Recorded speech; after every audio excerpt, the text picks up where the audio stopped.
সংসার তো আমার 10 বছর আগে ভেঙে গেছে মাত্রা আছে এবং আমার বাচ্চাগুলা দ্বিতীয় ডিভোর্স দিচ্ছে 2026 সালের জুন মাসে 21 তারিখে, আর বাচ্চাগুলা নিয়ে গেছে 2026 সালের জুন মাসে 19 তারিখে। এই পর্যন্ত এই বাচ্চাগুলা নিয়ে আটকে রেখে দিচ্ছে। এই কারণেই মানে দেশবাসীর কাছে মানে দেখাইতেছে যে বাচ্চাগুলো আমার কাছে, কিন্তু আসলে বাচ্চাগুলো ওনার কাছে না, বাচ্চাগুলো আমার কাছেই থাকে। 10 দিন 15 দিন 12 দিন পর পর মানে ফেসবুকে অনেকটা পোস্ট করে বাচ্চাগুলো ছবি ছাড়ে। সবাই দেশবাসী জানে যে দেলার স্যার বাচ্চাগুলো নিয়ে বহুত কষ্টে আছে, কিন্তু আসলে তো এরকম না। কিন্তু বাচ্চাগুলো তো উনি এখন জিতার জন্য আর কি বাচ্চাগুলো আটকে রেখে দিচ্ছে। কারণ পর আমার হাজবেন্ড নাই, এগুলো আরো মানে লজ্জা, এই কারণে আমি বাচ্চাগুলো এখন দেখতে যাই না।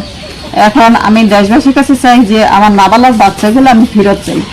আর উনি যে ওনার সাথে আমার সাথে ডিভোর্স হয়ে গেছে 2 বার অলরেডি, মানে উনি যে সোশ্যাল মিডিয়ায় বিভিন্ন আমার পরকীয়ার মানে করতেছে, আমি এটা বিচার চাই। কেন ওনার সাথে আমার সাথে আলাদা হয়েছে, কেন উনি আমার এগুলা করবো, প্রচার করবো।